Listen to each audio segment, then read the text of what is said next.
It is a great day to be alive in Pittsburgh, PA. Welcome in, friends, Yinzers, countrymen, another early edition of Kaboly+Mack so that Kaboom can get on down to OTA number 3, which is happening this afternoon down on the south side. Follow us for absolutely everything you need to know on X, Instagram, Facebook, TikTok, and of course on YouTube. Kaboly+Mack, 1,560 subscribers now. 1,560 wonderful people who have joined the fray, joined the fold, and are now subscribing and have a shot to win an autographed Paul Skeens baseball, because that's our next giveaway from First and Goal Sports. Yeah, this one's a biggie. We'll get to Skeens. We got plenty of Buccos to talk about today. They might have some life. They might have a pulse, Kaboom. Don't give me that look. Kevin Gorman of the Trib, who covers the Buccos, will join us just a couple minutes after 9 o'clock this morning. So in about a half hour, for those of you watching on a tape delay, we are presented by the Dan Heck Team, heckteamhomes.com, HAECK. Your key to your next home is waiting for you by getting in touch with Dan, Michelle, Jeremy, the entire team at heckteamhomes.com. We appreciate them sponsoring the program. It was a busy day yesterday, Kaboom. You were down there standing in the rain, watching OTAs. It was raining. There was a Bucco game. Skeens was pitching, so everybody was locked in on that yesterday afternoon. Forget the infamous shot up my nostrils. Oh, what are you talking about? I have no idea what you're talking about. Shot up your nostrils. What do you mean? Here's the thing. Let me explain. There's always an explanation. Get that off the screen already. Why? That you referenced it. Now it's going to be all over the place. And it's already all over the place. First of all, I have no clue that he's calling. I'm walking out. It's like 3, 2, whatever. And I get a random FaceTime. I normally get it from Zito. So okay, a random number comes up. I'm like, random FaceTime. Nope, nobody FaceTimes me. So this must be Pat. Boom, right to the program. Right on the air. I have no idea what they're talking about. I have no clue at all. Nothing. And I'm walking. No idea what JJ had said at all at that point. Probably. I have no idea what they're talking about. I have nothing. And I walk out into the indoor facility, and there's about 10 Steelers just sitting there. And I'm like, geez, I'm probably not supposed to be looking at this. And I got terrible eyes. So I'm squinting. I'm like, I think that's Will Howard. And that's what you get right there. The view up the nostrils. Yeah, it was a terrible answer to a question because I had no idea what he was talking about, of why Terry's not appreciated here. So let me get this off my chest real quick. Pittsburgh people, as you know, Mac, they hold grudges. No, we don't. So, first of all, Terry's first, the 70s into the 80s, he was, I don't have to tell you this, but I'm explaining myself. No, explain it for the younger generation out there that are trying to get caught up on the Terry Bradshaw, City of Pittsburgh, Steelers Nation dynamic. Should I play the clip from Bradshaw first, or you want to go over it first? I'll just go real quick. We don't have to spend that much time on it. I'm just explaining the fact that the first half of that decade that was mostly running and defense, right? Right. Then the second half is more Terry. And let's not forget, it took Bradshaw 3 years to really secure the starting quarterback gig. Had to fight out Joe Gilliam, Terry Hanratty, finally secures the gig, and then it takes a couple more years to win the Super Bowl. He is appreciated to a degree here, but then what's the no-no in Pittsburgh, man? Not showing up to functions, right? Yeah. Pretty much having nothing to do with the city. When he did not show up to the Chiefs' funeral. Didn't show up to Chuck Knowles either. Showed up to the Chuck Knowles funeral. I think I'm right on the Chief one. Yep. That rubbed people the wrong way. Then you put in Ben's major success with a younger generation there. And that's why people probably don't see Terry Bradshaw as that elite guy. People hold grudges in the city, and they hold grudges for Kenny Pickett forever, right or wrong, indifferent.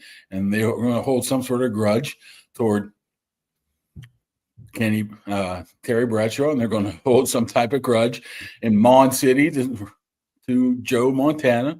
Just how the city works, man. Well, I think there's some people that appreciate Terry and what he's able to do. dude, But you go back and look at the stuff Bradshaw did. It's not so much about the numbers, because quarterback numbers in the 70s were trash compared to what they are now. But just go back and watch some tape of what that dude did, especially like you said in the back half of the 70s for the younger generation out there. Go back and watch highlights of calling his own plays. 13 and 14 runs, right? And that dude was slinging. Calling his own plays, baby.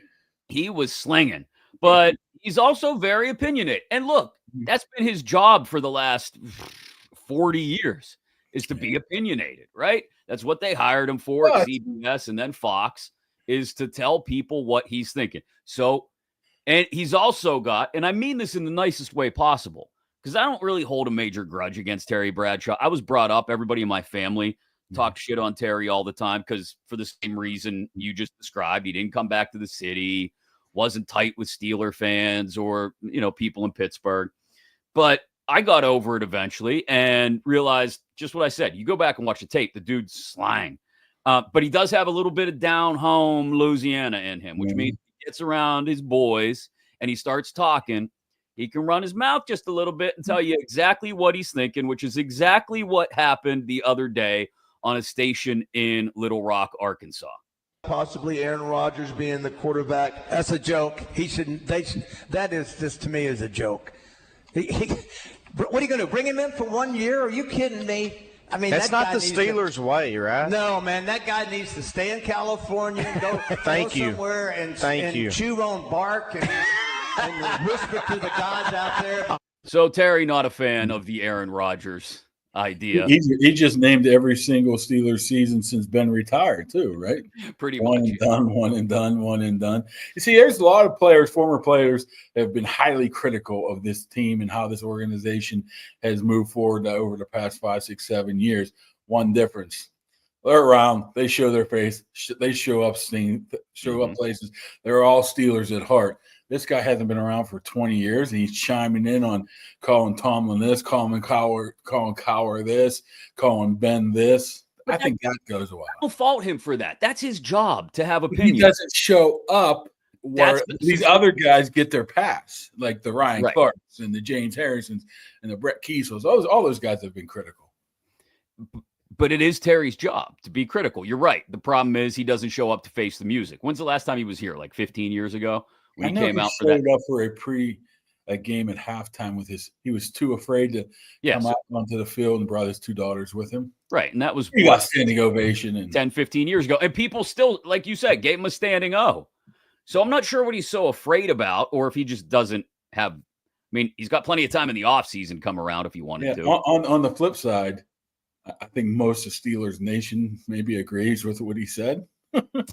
Well, yeah. And he also went on a bit of a diatribe about how Kenny Pickett didn't get much help when he was here as well, which coincidentally, guess who spoke up in Berea, Ohio yesterday? For my time in Philly, I think I just, was showing how it's supposed to be done, really, from the top down. So when you get a chance to see what it's supposed to look like and how it should look on a day-to-day basis, not just on Sundays, I think it'll pay dividends for me, in the future.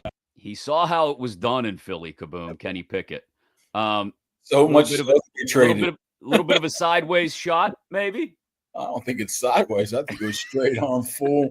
Forget those soft tip darts. That was he went with the old school screw on metal tips. Yes, and he sharpened it up a little bit right there. But if they showed him the right way in Philadelphia, they also showed him the door quite quickly too. Yeah, I mean, they know what Kenny is. And look, people get on me. Oh, you're a Penn State guy. That's why you don't like Kenny. I'll agree with what Bradshaw had to say about Kenny, which is he didn't get much of a chance here. He didn't get much help, I should say. He got a chance, but he didn't get much help before he got thrown to the Wolves, right? 4 or 5 games into the season, no first-team reps with the offense in training camp. None of that. They just have at it, kid. Trubisky sucks. It's your turn. And like what they did to Mason in 20? 2019, yeah, when Ben got hurt. Hey, kid, we didn't want to take you any snaps, but go have at it. Well, there is a greater point here, which is that, and we've said this before, after 15 years of having Ben Roethlisberger at his disposal, Mike Tomlin has failed, the organization as a whole, but Mike Tomlin specifically, as basically the head of the organization, has failed to put together some sort of quarterback development plan, right? Mason didn't have a quarterback's coach. Kenny got thrown to the Wolves 4 to 5 weeks in. Didn't have a great offensive line in front of him, as Bradshaw noted as well. And it does make you want, people have all these wonderful thoughts about what Will Howard might become as a developmental 6th-round pick. Okay, they have a decent quarterbacks coach now in Tom Arth, but I'm still holding my breath waiting to see Mike Tomlin develop a quarterback. Yeah, I mean, and I think you pretty much described why they're interested in Aaron Rodgers, why they brought Mason Rudolph back, why they wanted Russell Wilson, why they brought Mitch Trubisky in. I think he's like, I want these veteran voices around because I would never say I'm not quite sure of developing. First of all, it's not Mike Tomlin's job to develop a quarterback. It's him hiring people who can develop a quarterback. But that does feed into the narrative. That does feed into the narrative, though, that exists, rightly or wrongly, fairly or unfairly, that the guy doesn't put together the best staffs all the time, right? Like if he doesn't have a former or soon-to-be head coach, a really established guy, think back to when there was Wisenhunt and Grimm, and then you had LeBeau in the fold, Munchak. I mean, when he's had really strong veteran presence underneath him as assistants, okay, things move along pretty well. When he puts together his own staff, doesn't necessarily always pan out. So then we sit there and complain and he doesn't have a tree. Maybe the tree didn't work. Maybe the tree is the route. I like the route them bringing in veteran or former head coaches at that time to be able to be that. I mean, they brought in Terrell Austin to be a backup or a secondary coach to, give him a trial run, then hired him. Same thing with Matt Canada. I mean, I don't see anything wrong with that. Maybe after a while he should have realized maybe these guys weren't the best choices for the job. That's the problem. And I'm saying more Canada. I get the sense sometimes that Mike has too strong a sense of loyalty sometimes to some of his assistants. Not all of them, because some of them he'll cast aside after a year if they prove that they're not up to the job. I think there was an O-line coach a few years ago that got that treatment. Jack McNell. Yeah. I love those stories when they were happening. I even wrote about it 10 years ago, but midway through the season, Ponce's like, I'm taking over this room, dude. This guy doesn't know anything. We called the meetings. We put together the plan. I'll say even get to that point. Now, and again, like I said, he's gotten rid of guys like that who didn't work. Bang, real quick, out the door. But there have been other people, undying sense of loyalty to Randy Fiechner for some reason. Maybe that was more about Ben. Well, I think Randy had a past with him all through college in Memphis and places like that. So he probably felt the loyalty to him. That's the problem, right? Like, that's the problem. You got to judge people based on the job they do, not based on how well you like them or, whether they make your quarterback happy necessarily because they go out and play, Neville Wood after practice with them. You know what I mean? Like, it's just, it doesn't. There's questions to be asked about that. Anyway, a couple of former Steelers QBs throwing a little shade I at thought the you wanted to talk about Cam Johnston and Brandon Johnson, then Johnson and Johnson.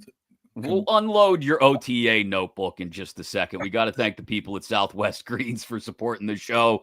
Visit southwestgreenspa.com. Tell Jake that we sent you. He'll get out there. We know a few people that have already talked to him that love the idea of not having to water the lawn, mow the lawn, get it treated every couple of months, all the stuff that you have to do to keep the lawn looking nice so that you can go out and actually make some use of it so the kids can use it, the pets can use it. You can do all that same stuff without all the expense, the time, and the effort. If you go out and get Southwest Greens, beautiful artificial surface for your lawn that looks and acts like real grass, you'll have the best looking lawn in the neighborhood, and you won't spend nearly as much as everybody else in the neighborhood on making it look that good. SouthwestGreensPA.com. We thank them definitely for supporting Kaboly+Mack. Okay.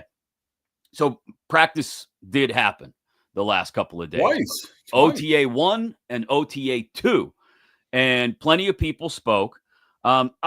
Before we get to playing any clips or anything from anybody, I want to start with this. What's Kaboom's biggest takeaway? Remember, you told us it's hard to tell anything at OTA, so let's not overreact. Let's not get crazy. But your biggest takeaway from the first 2 days of OTAs. I think what I also said was if anybody's going to be looking good out there, it's going to be the receivers because they're just set up in that capacity to, with the naked eye, look good, and they haven't disappointed. I mean, DK hasn't been around, but whatever. Roman Wilson obviously looking good. It even goes deeper than that.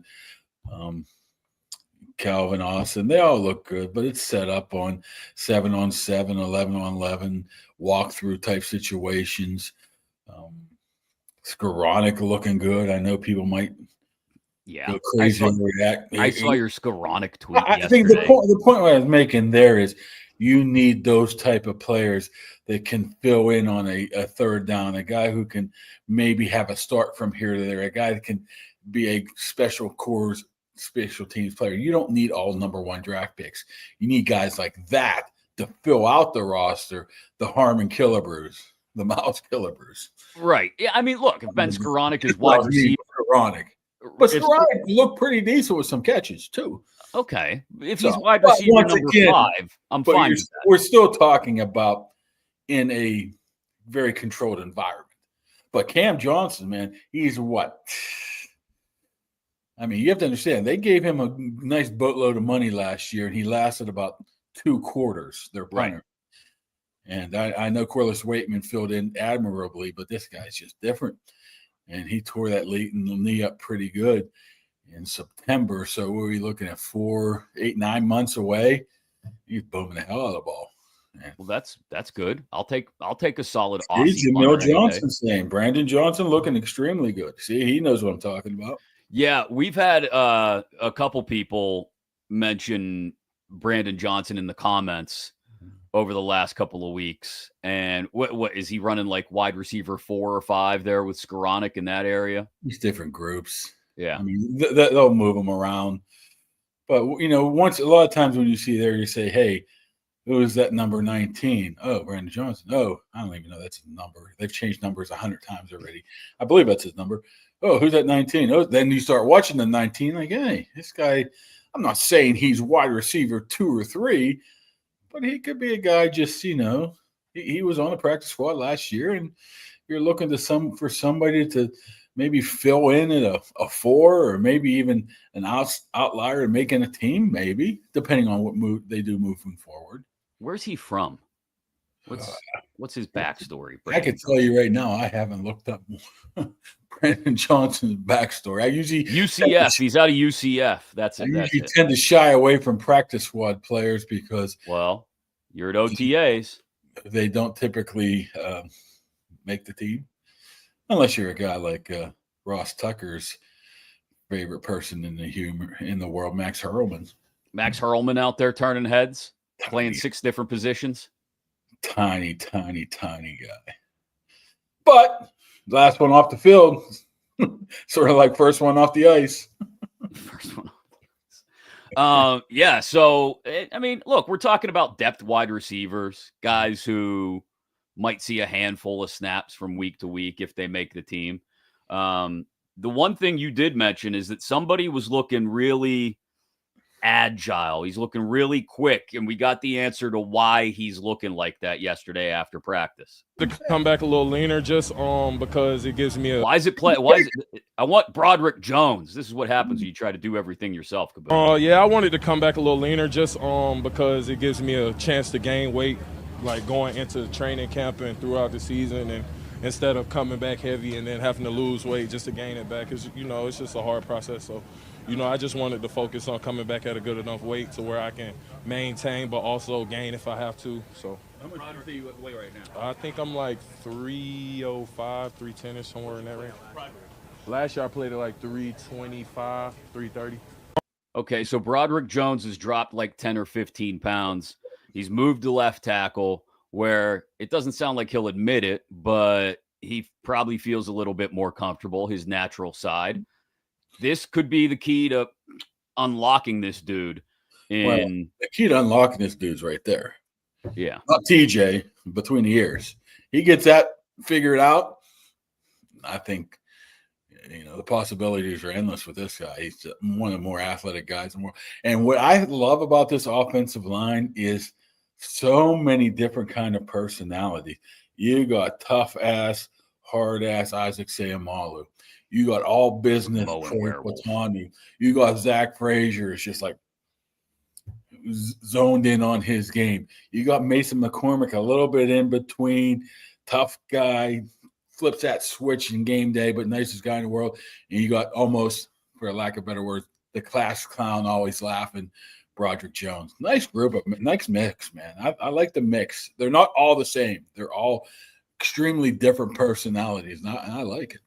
This is what I wish they would have done 5, 6, 7 years ago.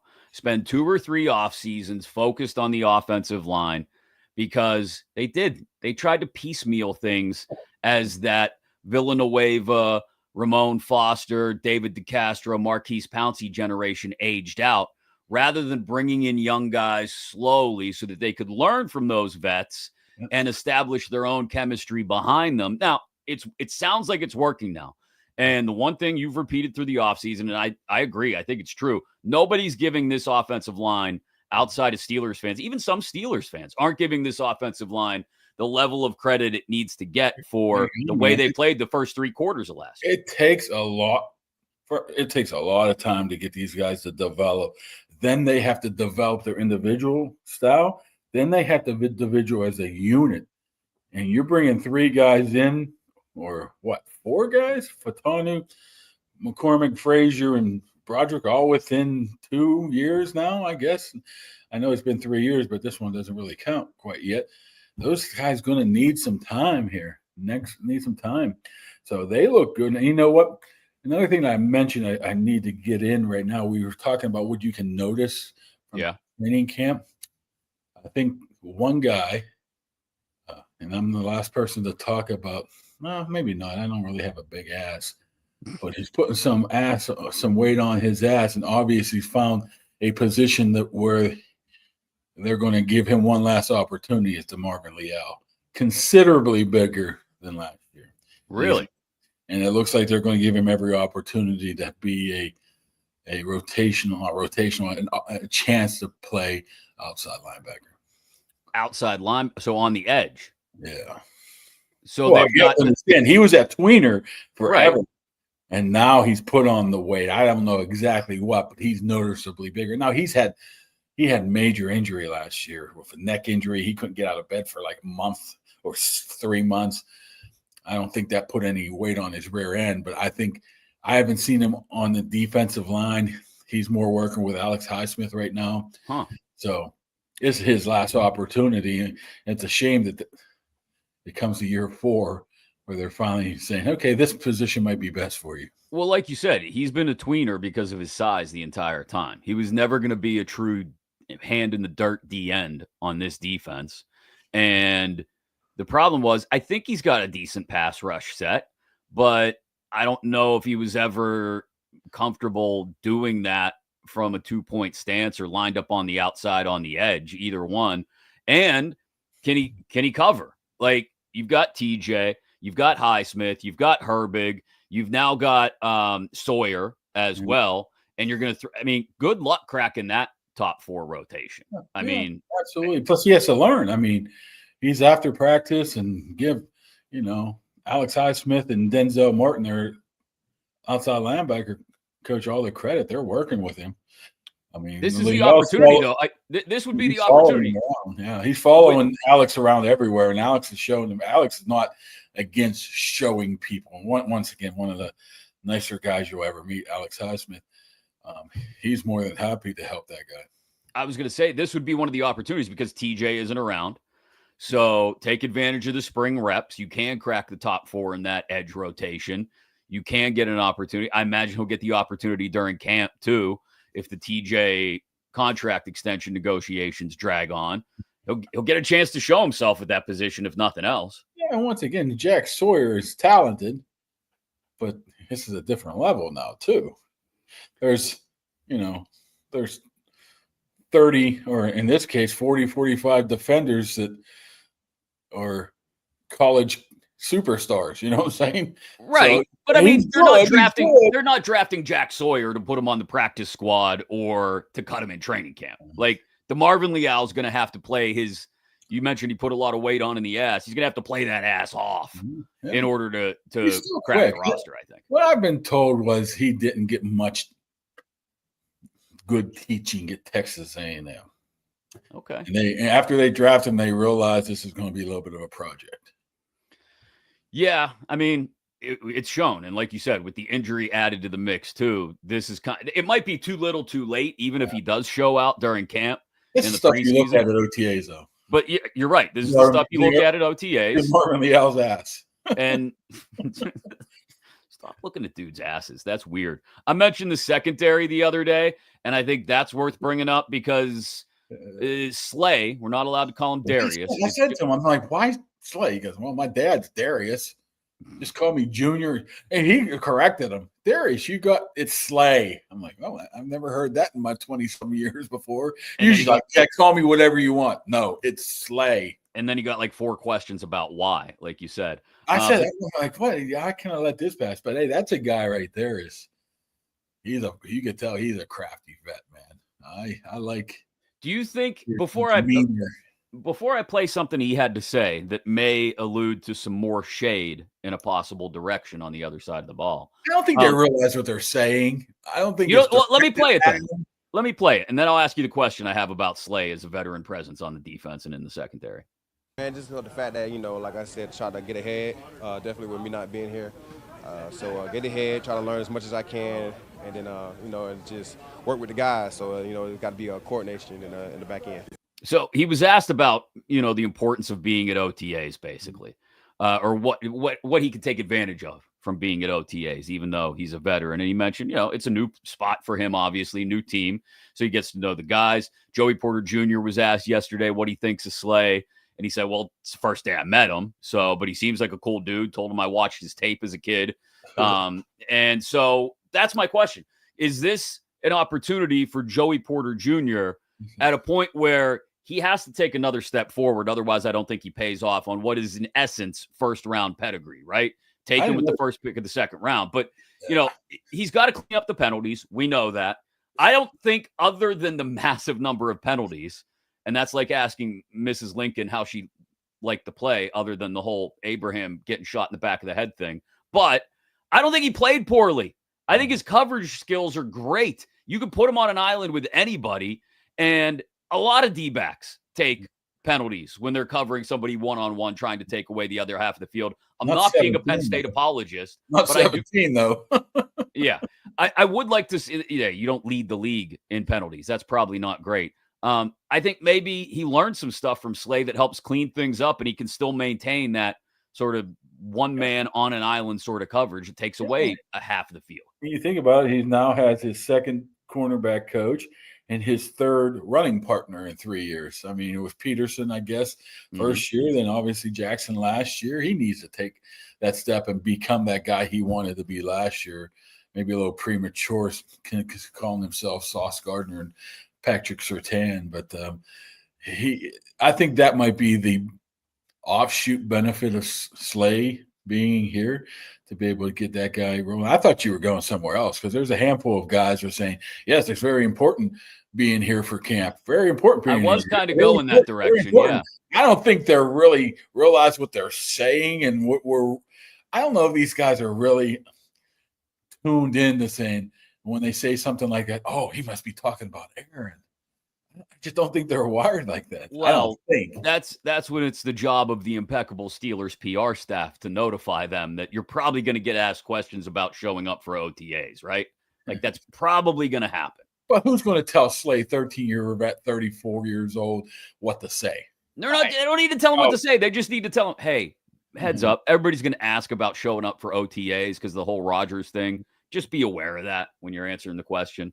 They're experts. They know how to handle this kind of thing, the whole Steelers PR. Not when it's raining like heck and we're all like huddled underneath a underpass or whatever the heck that was. An underpass? You're underneath the overhang. Overhang, underpass, whatever. You're under Pat Narduzzi's office, basically. Yeah, it was not pretty yesterday. No. Looks pretty nice out there today, but I'm sure it's going to rain in about 10 minutes. It's Pittsburgh. If you don't like the weather, wait 5 minutes. One more guy that we've already heard from this offseason here on our show, but he spoke the day before yesterday. We'll let you hear that in just a second because Kaboom did bring up the wide receivers. But this happened yesterday. And look, I know we're going to be cynical about it, but when you got an opportunity to get excited about something you're not usually excited about, you get excited about it.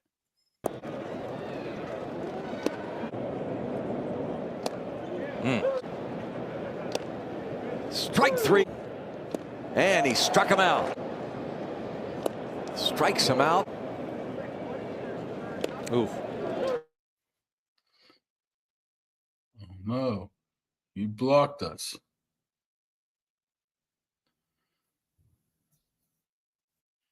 Mac is just frozen. Does that mean I have to take over the show? If so, we're in trouble.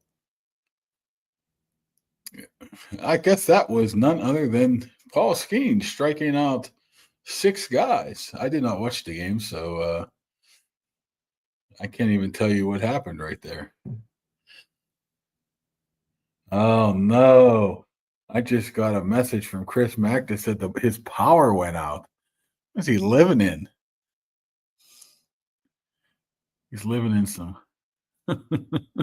It's going to be a minute before he fired up. I think what Mac was getting at right here is we're going to have a special guest coming up here, none other than the great Kevin Gorman of the Pittsburgh Tribune Review, as we like to call him, Gormy. And interesting enough, he throws up a Skeens video that just freezes everything. I don't know if that's Thanks, Phil. Why don't you jump on? I need some help, buddy. The great Phil Main's texting me. You can tell I'm a good number 2, maybe, but I'm not a good number 1. If anybody wants to look up my nose, you can see it if you want. This is painful because he you know what? We go behind the scenes a little bit. Mac pretty much sets up absolutely everything, and I just show up. So I have no idea what's even on the. Now everybody's texting me, making fun of me. This is great. Another day to make fun of me and my like that hasn't happened enough. But Mac sets up literally everything, and I show up. Maybe get some guests here and there. Maybe I should shut my text message off. I know. You're right. I mean, Phil. Hey, Phil. Maybe we could just talk here. Ask me some questions, Phil. He said I couldn't even get Phil. By the way, the great Phil Maines of the Pat McAfee Show, the one that makes we like to call him the money man. Actually, I don't know what they like to call him. I call him that. I'm sure that it's unbelievable. I think Mac's house runs on like hamsters in a hamster wheel or something. How is this possible? He only lives like 5 minutes down the road from me. What a disaster. It's like the Buccos. Mark Malone. That's what I can do. I can take some great comments. Yeah, okay. Mark Malone, just take a nap. I see where you went there. I guess the new up the nose is going to be the new nap. Oh, no. Mac, I'm telling you what. And I had to go to it looks like I'll be late to OTAs. Not really. They don't get on the field for a while. No, Mike DeCourcy just texted me. I did not go to TJ, but I do live in Thomas Jefferson area. Kids go to school, so if I'm paying all this taxes, at least I can get a free hat from the Thomas Jefferson baseball coach.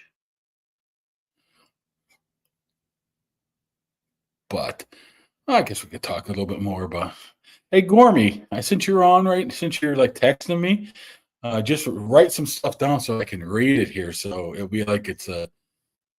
It'll be like it's a interview over the phone via text message. Yeah, everybody's feeling bad for me. This is unbelievable. Maybe this teaches you kids something out there. You got to be more prepared than I have been for this. I did have to go to OTAs, and I do have to write some wrestling stuff that I'm a little bit behind on. So this is unbelievable. Where is he? But who else is looking good at training camp? I don't know. Uh-oh. Did you unplug something? Seriously? Me? Yeah, you. How would I unplug something? I'm sitting here talking for 15 minutes by myself. Phil Maines is like texting me questions. Gormy's calling it a debacle. What a debacle. Oh, my God. What is going on? Doing? Speaking of which. What a debacle. What's going on? This never happened until you came on. This is what I get for leaving Baldwin for Jefferson Hills, Gormy. You never know when the power is just randomly going to go out. Kaboly said that he's better suited as a number 2, and I texted him, "You're Mason Rudolph." He didn't read that one. Oh, I thought you meant something else. I didn't know. I thought you were talking about, like, when I said number 2, I thought you were talking about taking a crap or something. I would have to send you a plunger emoji. I used it last night about 11 o'clock. I blocked up the toilet. I'm like, oh, time to make the donuts, so to speak, right? Go clean out the toilet. Mac, I've just been talking gibberish for 15 minutes. You take over. 15 minutes? I was gone for like forever. 7 minutes, maybe. Wow. I don't know if I should take this the right way or not. Brian Garrett. I'm Joey Bart. You're Henry Davis. Then who's that make Gormy? Andy Rodriguez. I got it. He's Bubba Chandler, just waiting on deck to come in. Hey. There you go. Look at Kaboly with the Bucco analogies. All right, Kevin Gorman covers the Pirates for the Trib and was nice enough to join this total shit show this morning. Welcome in, Gormy. How you been? I'm doing good. Thanks for having me, guys. We just played right before the power went out. We just played the 7Ks from Skeens yesterday out in Arizona. I want to save the discussion about Skeens because that's probably a more in-depth one that we could talk about at greater length. And also because the story of the last 2 days in Arizona was not the pitching necessarily, although Skeens was great. It was these dudes are actually hitting the baseball now. And we don't celebrate 500 anymore in this town. We shouldn't. But they're one game under 500 since Shelton got fired and Donnie Kelly took over. You're around the team. Do you get the sense that something has maybe turned in the right direction? I'm not saying they're going to be a playoff team. I'm not going crazy. They're probably not even going to work their way back to 500. But it feels like things are at least moving in a positive direction. Yeah, the mindset has shifted a little bit. And I think part of that was, I think Shelton was a bit of a dead man walking. Everybody knew that this was a guy who was managing every day for survival. And that's no way to manage a team. You're making decisions based on what's best for that night and that night alone because you're worried about getting fired the next day.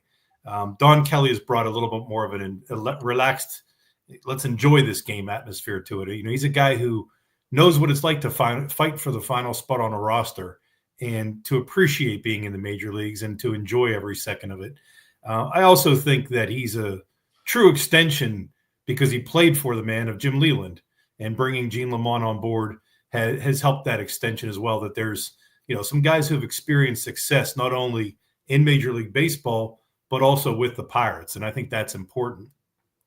But I think more importantly than anything is that they kind of got out of that schneid where they had 26 games with 4 runs or less and weren't able to have the big offensive breakout. When I talked to the hitting coach, Matt Haig, about that, he said, the hardest thing to do when you're in one of those funks is to preach patience.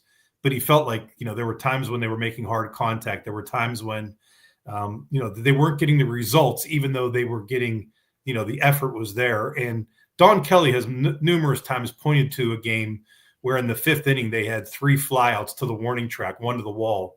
And as signs that they were making hard contact, that they were driving the ball and just weren't getting the results. They were hitting the ball to opponents. But that, even though they didn't get any results out of that 3 at bats. And I think it was like, I'm not sure if it was, Horwitz and Canario were 2 of them. Even though they didn't get the results, they were indicators. And sometimes the indicators may not be important in the grand scheme of things, but they're telling. And I think, when you look at O'Neal Cruz's exit velocities, a lot of people get caught up and say, it's nonsense. Who cares how hard he's hitting the ball? Well, when it's an indicator of hard contact, usually it tells you that there's good things to come. And so I saw signs at the end of the last homestand that the Pirates were hitting the ball hard and that they were making solid contact. And, you saw that after being shut out in Arizona on Monday night, that they scored 19 runs in the next 2 games. And they had a chance on Monday night with the bases loaded. And I think it was the 3, 4, 5 hitters up and went down 1, 2, 3. And that just has happened too often for this team. And I think with their pitching, if their pitching can continue to deliver quality starts, if the offense can start to provide some support like they did yesterday for Paul Skeens, there's a chance for this team to turn it around. But like you said, I think turning it around and getting to 500 is almost an unrealistic expectation because they've dug themselves such a deep hole. And the other part is the Pirates are 6-4 in their last 10 games, and everybody in their division is at least 6-4 or 7-3 or 8-2 in the last 10 games. So it's hard to catch up when everybody else is playing at the same level or better than you are. Gorman, I am very interested in Gene Lamont, 78-year-old, been out of baseball, 5, 6, 7, 8 years. Did Donnie Kelly just need somebody to rattle some ideas off of him? What's his role? I mean, how much input does he have in what Donnie Kelly likes to do, wants to do, or have you been able to get to the bottom of what his role really is? I mean, he's simply an advisor. He wasn't even named the bench coach. They didn't name a bench coach. They're kind of splitting that up with multiple people. Mike Rebello's doing some of the advanced work. They got Oscar Marine, the pitching coach, involved in some things. There's the way they looked at it was there's not one way to find somebody midseason to replace all the things that Don Kelly did. Chris Truby was brought up from AAA Indianapolis, where he was the manager to be the work with the infielders. So they've divided Don Kelly's role. I felt like the one thing that was missing from Derek Shelton's staff was having kind of that old sage on the bench with him to say, hey, this is a good time to think about this XYZ scenario. And that's no offense to Don Kelly, but I felt like that was what Shelton needed, was somebody with the wisdom of being a major league manager and having seen thousands of games and having experienced every imaginable situation. And I think it was wise for Don Kelly to reach out to someone. And I think Jim Leland would have probably been his number one choice. But Leland said, I'm 80 and I'm retired and I'm employed by the Detroit Tigers. That's a no, triple no for him. But, I think Gene Lamont's the closest thing you can find to Leland, or at least as an extension of Leland. And so I think he's simply there to say, hey, this is a good time to think about these scenarios, or this is a good decision, trust your gut, to be someone who said, to help guide a guy who's never managed at any level. He started off as a scout after his playing days, was the first base coach for the Houston Astros, and then the bench coach for the Pirates. For someone to say, hey, here's the decisions you have to consider, and here's whether you're making the right ones or the wrong ones, to give him some advice. But also, his best advice is just to be Don Kelly and trust yourself. You know what you're doing there more than you realize. I know it's only 3 weeks on the job for him, but I had somebody ask me this on Twitter last night, so I'll ask you. If he claws them back to, say, 500 or 80 and 82 or whatever it may be to finish the year, is the gig his? I think that a lot of that depends on what they do with the general manager position. If Ben Cherington's going to stick around, then I would imagine he might want some continuity there for the sake of his team. But if they're going to bring in a new general manager, that guy's probably going to want his own man. Or Don Kelly's going to be spending the whole time looking over his shoulder. So I think it's not so much about what the Pirates do record-wise the rest of the way. It's what type of decisions they make in the front office, because they have replaced everyone below Ben Cherington. They brought in a new research and development, which is the analytics end of it, the new pro scouting director, new farm director. They've changed every level. So I think that may have bought Cherington some time. And certainly, they have the number 6 overall draft pick this year. So they're going to get another top 10 pick under Cherington. And as much as you can criticize Cherington that he hasn't drafted well on the position player side, he did draft 2 high school bats, and they're both looking very good in the minors. Tamar Johnson in Double-A, Altoona, and Connor Griffin at low A Bradenton. It's just that they're at least a year or more away from helping in the majors. But he's drafted very well with the arms. And I think it's just a matter of whether Bob Nutting runs out of patience. I think the problems with the Pirates all begin with Bob Nutting and trickle down. It's not a bottom-up problem. It's a top-down problem. And so if he's going to make more changes, you almost have to wonder if it's worth – you can blame a lot of things on Ben Cherington, and they've been well documented by the media and the fans. I don't know how much changing the general manager is going to affect how everything works top-down until the Pirates decide to make the investment into this team and into the major league payroll. You can talk about investing in every other facet of the organization. Until you invest in the major league payroll and get this team some bats and be willing to trade some arms if you have to, the Pirates are going to be in a holding pattern because what we see right now isn't good enough. It's as simple as that. They don't have the offensive firepower to compete. They have the arms. Certainly their starting pitching is good enough. Their bats aren't. It really feels like the PR debacle and just this team early in the season lost a lot of not only casual fans, but some hardcore fans. Can they get those guys back without adding to the payroll? Like you mentioned, Nutting has to come out and spend some money, or these guys or these hardcore, mid-core fans are just saying, I'm done with them. I want to see some effort put in from Bob Nutting before I come back. Is there any sense of that from you? Well, certainly winning cures a lot of problems. And in fact, here we are, 2 games, and we're talking about how they've performed offensively the last 2 games. And that could change drastically when they go to San Diego this weekend. The thing that I think the Pirates could do is take a risk. And they're so averse to taking risks that they haven't made the big trades that we're all looking for. They swung some deals at the trade deadline last year, and I thought a couple of them were good. Acquiring Isaiah Kiner-Falefa was a very good trade for the Pirates. Some of the other ones didn't. Brian De La Cruz and Jalen Beeks didn't work out quite as well, but they acquired Nick York for Quinn Priester. That turned out to be it looks like it's a potentially good swap for the Pirates because Priester's already been traded by the Red Sox to the Brewers. But, they have Andrew Heaney, a guy who is on a 1-year contract who's pitching very well, that some team could say, hey, that could bolster the back end of their rotation. They could trade a Mitch Keller, who's the longest tenured Pirate and is locked up through 2028 at a very affordable contract. And his record and results aren't indicative of how well he's pitched this season and how much he can maybe thrive as a number 2 or 3 starter in a really good rotation, as opposed to the number 2 starter behind Paul Skeens. The thing that's curious to me is that the Pirates have, to some degree, auditioned some of their top pitching prospects this season, whether it's 4 spots in their major league rotation or whether it's 4 spots as potential trade chips.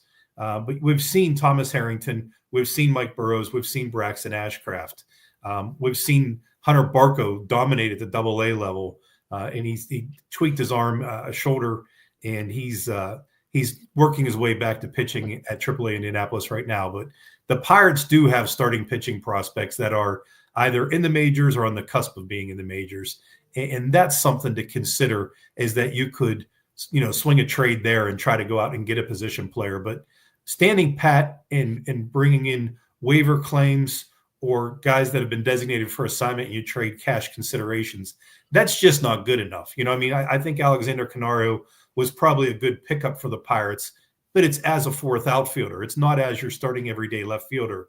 I've said this many times that the signings of Tommy Pham for $4 million and Adam Frazier for $1.5 million weren't bad offseason signings, except for the roles that the Pirates are putting them in. Tommy Pham, as their 4th outfielder, you bring in a veteran with playoff experience who's played a lot of baseball. But in making him your starting left fielder and having him bat below the Mendoza line is just a disaster for the Pirates.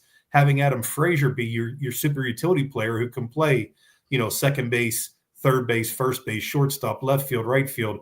He can kind of, go anywhere you need him in a pinch, although he's best suited at second and has performed, I think, pretty well there given the circumstances. But they're having to play these guys as everyday players, And that's, that's because they've had some injuries that have depleted their depth.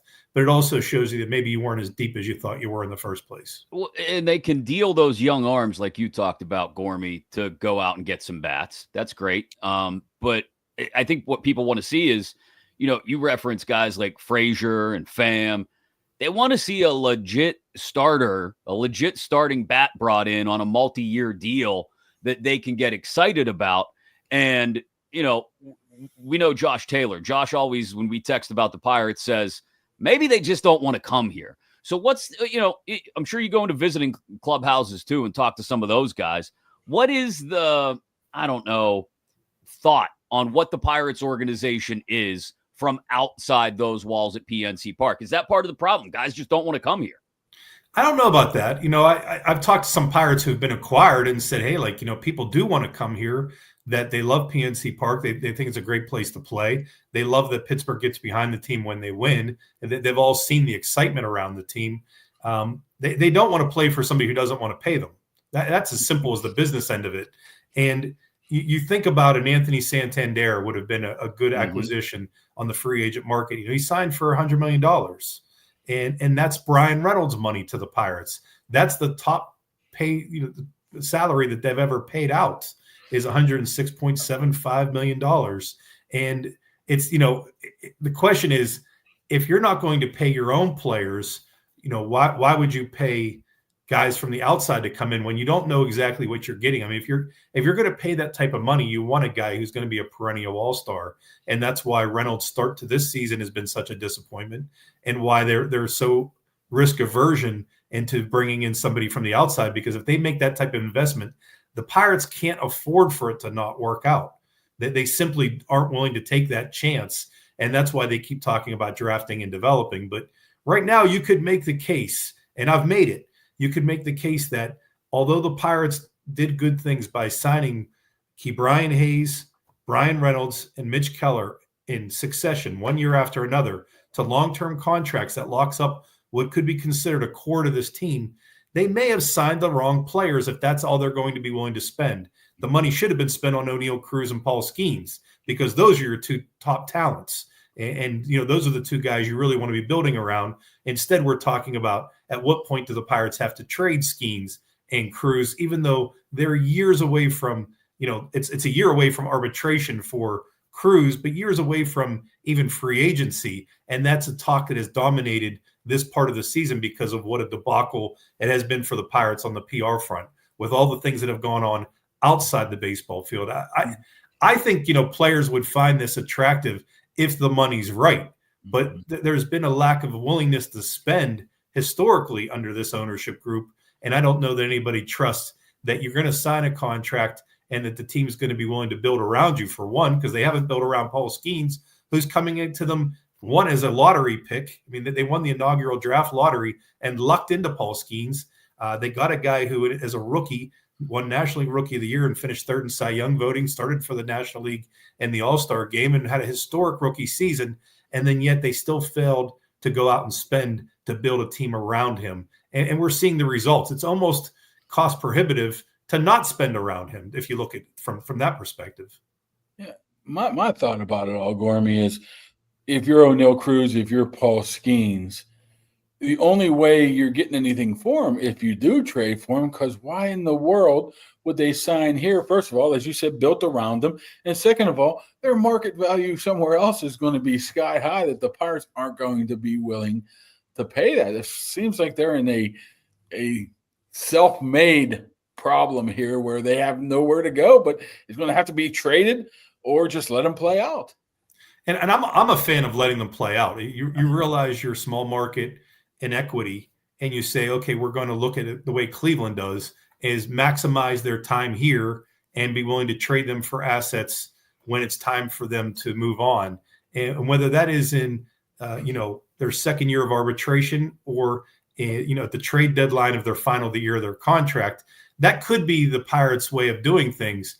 But what they've done is they've allowed themselves to be in a position where they have a supreme talent, and I could use Garrett Cole as an example, and they've had to trade them for prospects. You're trading a guy who, should have been a legit Cy Young Award candidate at that age, 27, 28 years old.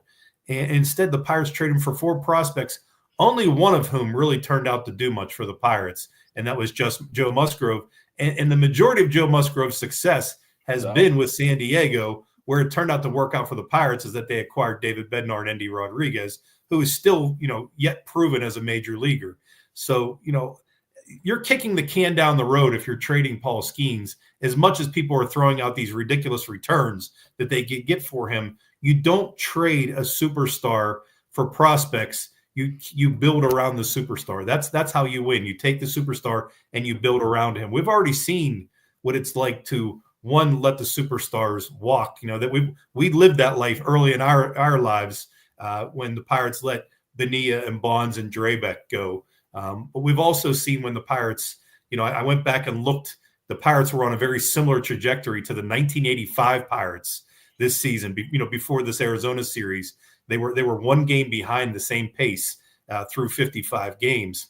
That team went on to trade some of its top players. Tony Pena got traded and brought back Andy Van Slyke and Mike LaValliere. Rick Rhoden got traded and brought back Doug Drabek. That's what rebuilding teams do. The Pirates have already endured the rebuild phase. They should be enjoying right now the phase where the guys that they drafted in that rebuilding phase are up in the majors, and they have that with Paul Skeens of 1-1, with Henry Davis of 1-1, who should be not just his personal catcher, but the starting catcher. He's showing right now that if you give him a chance to play every day, that Henry Davis is better than Joey Bart. What's wild to me is that, and you know what? You bring up the early 90s and letting Bonds, Bonilla, and Drabek all walk. What they got out of that was 3 straight runs to a division title in the NLCS and 1 base hit away from a trip to the World Series in 92 before it all blew up. That's what you can get if you just ride it out. At the very least, let it ride out. We're less than 12 months into Paul Skeens making his major league debut, and we're already talking about his fans. Oh, they're going to have to trade him. Like, that's just ludicrous to me. And I don't understand why they don't see. Maybe they do and they just don't care. If you graph how much they've spent on major league payroll over the last 10 to 15 years, year by year, almost in lockstep follows how much they make in attendance and concessions revenue. You spend $90 million on payroll, you're probably going to make 95 and just enough to clear the books, right? Same thing. Oh, you only spend $60 million on payroll, you're probably only, because fewer people are going to come because they're disgusted with the offseason, you're probably only going to make 60, 65 million at the gates and at the concession stands. What I don't understand is if they were willing to go in, as we all talk about all the time, spend 125. And that's still going to keep you probably in the bottom third, if not bottom half of Major League Baseball payrolls, definitely bottom half. You just spend 125. The people will come. Spend 100. They haven't cracked 100 yet. Crack 100 for the first time. Show that type of commitment. They gave out $100 million contract to Reynolds. That was a step in the right direction.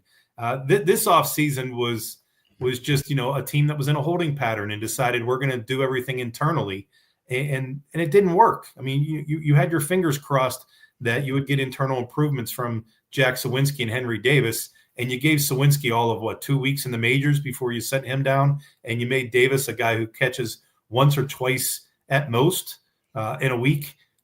I think you've got to invest in the players that you invested in, if you ask me. I mean, you made an investment in Henry Davis as the number 1 overall pick. And I've heard it, some people say, well, they're getting Bubba Chandler as the number 2 prospect or number 3 prospect, depending on whether you're talking MLB Pipeline or Baseball America. But one of the top prospects in baseball coming up from that same draft, that's akin to having a number 1 pick. And it's okay if Henry Davis, Henry Davis has the talent to be a very good catcher. And he's already showing signs of being that. And I think he has the power in his bat to be a much better hitter than he's shown. But, you don't bring up the number 1 overall pick and stick him in right field, a position he never played before, except for, maybe 20 or so games in Indianapolis and Altoona. The Pirates, they talk about having patience and having a plan, and then they make these last-second diversions where they go in the opposite direction, like they did with Henry Davis, bringing him up to play right field, like they did with Endy Rodriguez this year, where they had him catching exclusively all spring. And then when it comes time to make the final cuts, and Endy Rodriguez is your opening day first baseman when your infielders haven't thrown to him but 1 game in spring training. That made no sense. And it was just kind of like, oh, total bait and switch. Here's what our plan is. Well, at the last second, we're going to change directions. And that tells me there was some panic that, that the plans that they had, they just kind of threw them out the window at the last second. And that isn't a recipe for success, no matter whether you're the Pittsburgh Pirates or you're the Los Angeles Dodgers. We got any more time there, Mac, or no? Yeah, we got it. Look, we got as much time as you need, Kaboom. Wow, hard-hitting questions. Well, I sent you a video, and I thought you were going to pull up that video. I don't know if you're going to or not. Oh, yeah. We do need to bring this up. Hold on. Let me pull it up. Gormy, we tend to fool around a little bit on this podcast. It makes me worry what's coming because Gormy, you know Kaboly's got he's got the receipts on everybody. You know this. Yep, and he sent me one on you last night. Hold on. Here it is. It's the Gormy spin move. Here comes the famous spin move. There it is. Look at that. Adamski with the block. Now you have to realize that I was about 25 pounds heavier in that video. You look more like maybe 30 pounds, 35 pounds heavier in that video. So that was me at my absolute heaviest. Look at that. Look at this. Whoop. Jeremy Fowler, There's no block. Schifo right there. Hey, by the way, that was the game where myself, I'm trying to think, Will Graves, I think we had Jeremy Fowler and Adam Crowley. If I'm missing anybody, I apologize, but we beat the interns. A bunch of 40-somethings beat the Steelers interns, which included Joe Lofton. We beat them. We beat them, and I made a bunch of 3-pointers, which Kaboly doesn't. He always fails to mention that part when he shows the spin move. But I made a bunch of 3-pointers, but the problem was we had to play again the next day, and we had to play again the next game. And at that point, I was gassed. You could see I hadn't played in years, and I probably. I'm guessing at the minimum I was about 275 in that video, just from the looks of me, and I'm probably about 35 pounds lighter right now. Yeah, there was a lot of rumors about that was the move of the younger Gormy at Baldwin High School. That was one of them. That was St. Wendelin CYO Gormy back in the day. We won't bring up I only played 1 year for St. Wendelin CYO, but that was grade school St. Wendelin's. Let's just say I was known more as a street ball player than it was for my high school playing days. Yeah, I'm guessing you're in a committed relationship, so I won't bring up the meeting in Chicago with. What are you doing? You can bring it up. I don't care. I was working that up. Gormy swipe left or swipe right. How's that work? And Kaboly, like I told you, he has the receipts on everybody. The person he went and met didn't have an appendage. No, wait. I went on a date with a woman who was in a wheelchair, and he kills me for it. But I had a great date. I had a wonderful date. She was beautiful. She was intelligent, and we had a fantastic time together. See, he's open-minded. It was simply meeting at Starbucks and having a green tea for me and a coffee for her.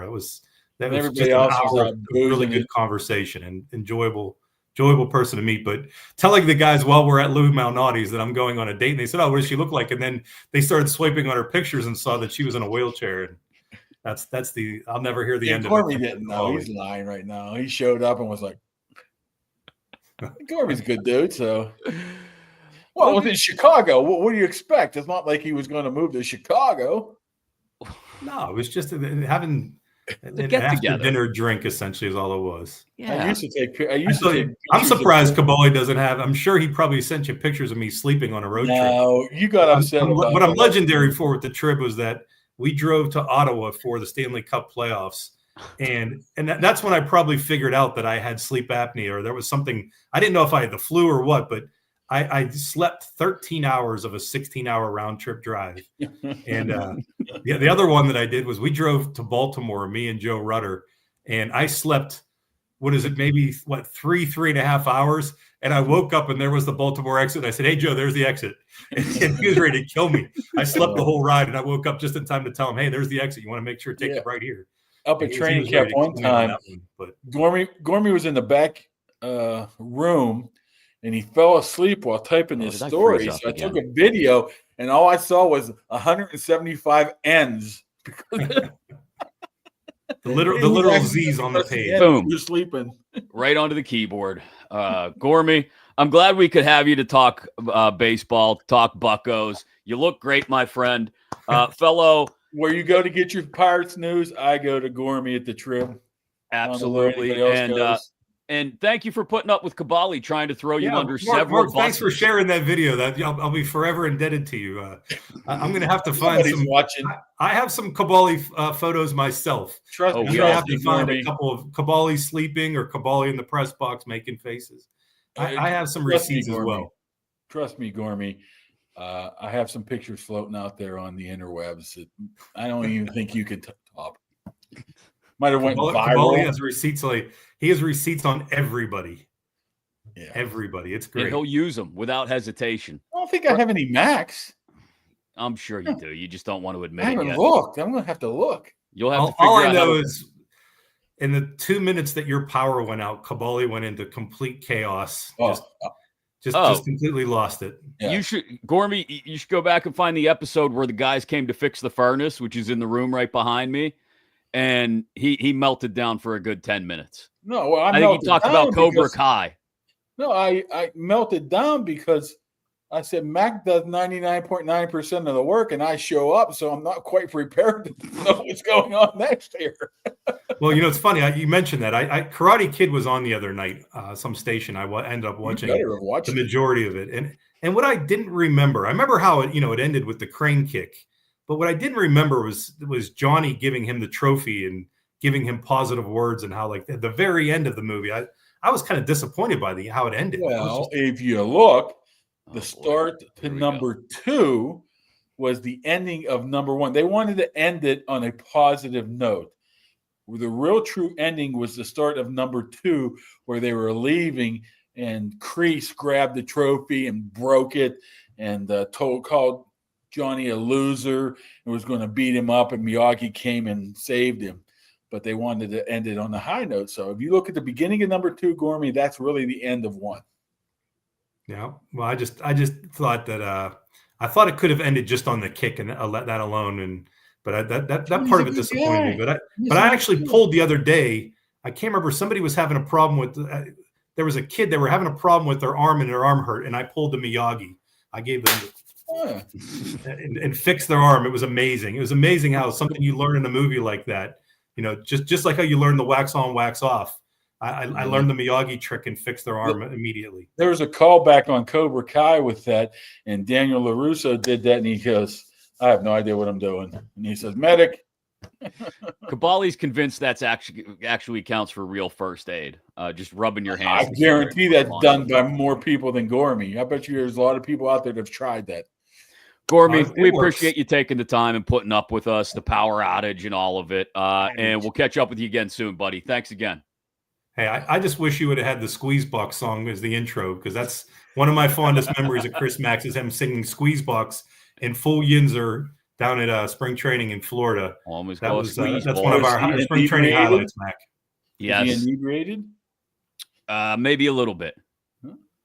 Okay. There's nowhere to drink in Florida, so you got any video of that there, Gormy? Nope. No, I don't. I wish I stopped performing when the cameras are off or when the cameras are on. Anyway, Gormy, thanks, bud. We'll catch up soon. We appreciate it. Thanks for having me, guys. Yep, we'll see you. Kevin Gorman of the Trib. He covers the Buccos. When we want Pirates news, that's where we go. Hey, I wasn't making fun of an amputee woman. I was making fun of Kevin Gorman. It's a little bit of both, wasn't it? No, I mean, Gormy was looking for love. And it was like he walked in and it was like, uh-oh. I know that's what it was. So Gormy's trying to, massage us a little bit. Plus, I mean, I wouldn't know unless he told me. Oh, man. That's fantastic. Gormy swiping right back in his early days. This had to be 10, 15 years ago. Probably the Villanueva year, maybe even before that. Okay, so, yeah, a while ago is what you're saying. Time ago. All right. We're going to play some other stuff. We'll play some more clips tomorrow. Anything else that comes up at OTAs. Congratulations. We confirmed with Jason, who won the autographed Pat Fryermuth helmet, that he is, in fact, the winner. He gets, as soon as I get his address, I will be shipping that off to him. And don't forget, We've got a Paul Skeens autographed baseball. Where is that? Pull that up. The baseball? Yeah, let's see it. I don't have it readily available to just pull. You got it on the phone. Well, Jesus. The guys want to know what they're voting for here. It's a baseball autographed by Paul Skeens. What else do you need to know? They don't. So if I just show them a picture of an autographed Paul Skeens baseball, they'll believe that we have it. Look at it. Look, it says Skeens on it. Paul Skeens baseball there. Can I zoom in on some of those photos you have below that? Nope. I'm going to go just like that so you can't see them. I can see it, so you're screwed. There's nothing good. It's just crap for the show. Your power went out. What's going on over there? I have no idea. It's Jefferson Hills. Somebody probably unplugged something at a power station somewhere. I live like, what? 5 minutes down the road. Away. My power's fine. Well, congratulations. Good for you. We're all real happy. I wish it went the other way around, so I wouldn't have been scrambling. No, you got a little scrambly there for a minute. Oh, you don't want to watch that. No, we'll edit that out maybe. No, I don't know. Phil, I was having conversations with the great Phil Maines, who was texting me. Oh, I said, I might need to have you jump on, Phil. He goes, there's no way for me to get on. I'm like, you're correct.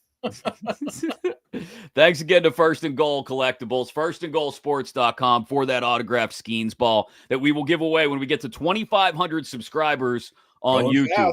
So go to Kaboly+Mack on YouTube and get subscribed now. We'll talk again tomorrow morning, not quite as early because there won't be a practice for Kaboom to race off to, but we'll wrap up the first week of OTAs and a few other things. A little more shade thrown at the Steelers by someone who's been in Pittsburgh as a football player before. Some more sound from practice. Let you hear what people are talking about down there. And someone we know who's maybe mildly, not even internet famous, social media famous, showed up at a big game the other night. We got to talk about that. More Yinzers in the wild. Some wrestling. Yep, a whole bunch. Big Saturday night main events coming up in a couple weeks. Boy, is that set up for Gunther versus the great Bill Goldberg. Ooh, that's setting it up, isn't it? In everything Atlanta? You've been predicting as of late has ended up working out to an extent. In Atlanta, so let's hope that Goldberg can come down the street and take part in the Saturday night main event. I think someone's feeding you information. That's what I think. Yeah, nobody feeds me jack. It's the other way around. They think I'm going to say it, tell everybody. I think you're getting fed information. I can't wait to hear what your thought is. Information from Pat about Aaron? Absolutely not, because they probably think I'm going to spill the beans. You would too. Just like you tried showing Will Howard throwing at practice yesterday. I didn't even know it was him. Then I'm like, I think that's Will Howard. You figured it out real quick. And then you also figured out, I think, that you were going to get in trouble if you showed anymore. Well, I didn't know who it was first. Okay, enough of that. I couldn't see, so I'm squinting. I'm like, what's his name? Costanza. I can squint from a mile away. I'm picking up coin, dimes. All right, let's wrap it up for today. We'll do it again tomorrow around like 10:30 or so. We appreciate you joining us, and for all the support, go subscribe on YouTube to Kaboly+Mack. Thanks again to our presenting sponsors, the Dan Heck Team, HeckTeamHomes.com, for all they do for us, and all of our wonderful sponsors. We'll talk to you again tomorrow morning on Kaboly+Mack.